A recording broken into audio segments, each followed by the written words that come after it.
Correct కాదు. ఆయన ఎవరు గతంలో ఒకడు మాట్లాడేవాడు లంబు ఉంటాడు వాడు అని పేరు కౌశిక్ రెడ్డి అనే వ్యక్తి. మా దానం నాగేందర్ గారు కొంచెం ఆపారు, ఆకపోతే వాడిని హైదరాబాదే వేకెట్ చేపిస్తాం. అలాంటి వ్యక్తిని హైదరాబాద్ ఉండేనికి అర్హత లేదు.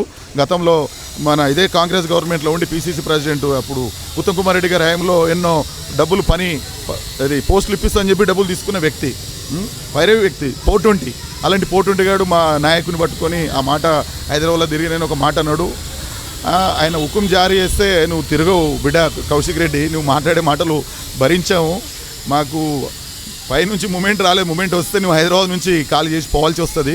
నీ హుజరాబాద్లోనే నువ్వు నెక్స్ట్ నుంచో బిడ్డ నేను వస్తా, నువ్వు గెలువు చూస్తా. నీ కాన్షియన్స్లో గెలువు, నీ యాక్టివిటీ చేస్తావు తెలియదా? నా కాన్షియన్స్ ఖైరతాబాద్ ఒకటి, నేను పుట్టింది వనపడితే ఒకటి.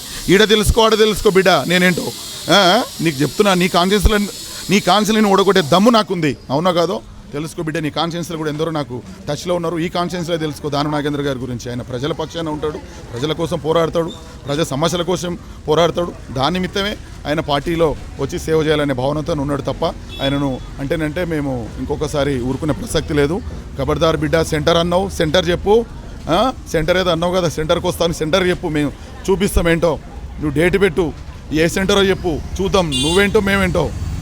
ఆయన నీ స్థాయికి దానం నాగేంద్ర గారు అవసరం లేదు బిడ్డ, నేను చాలు, నేనేంటో నీకు తెలుసు. ఒకప్పుడు నీవు అంత పేడ ఆర్టిస్టులే నీ చుట్టుపక్కల ఉండేది. పేడ ఆర్టిస్టులతో ఏం చేసినావు నీకు తెలియదా?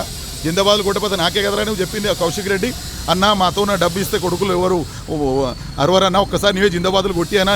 మీ అభిమానులు డబ్బు కోసం వచ్చేటోళ్ళు కాదు, ఏది ప్రేమతో వచ్చేటోళ్ళు. నాకు తెలుసా అని చెప్పి నువ్వే కదరా నాతోనికి వచ్చి మాట్లాడింది. గతంలో మర్చిపోయినావు ఏం మాట్లాడినావు బిడ్డ? నువ్వు పేడ ఆర్టిస్టులను పెట్టుకొని నువ్వు నాటకాలు ఆడుతున్నావు. అది రెండో లేదు బిడ్డ. నీ యొక్క జులుం తొందరలో ఉంది. నీ కథ పట్టనీకి నీ భర్తం పట్టే రోజులు వస్తున్నాయి. భర్తం పట్టినప్పుడు చూపుతాం బిడ్డ. నోరు అంత నోరా? అరే నువ్వు ధర్మం ఉండి మాట్లాడు.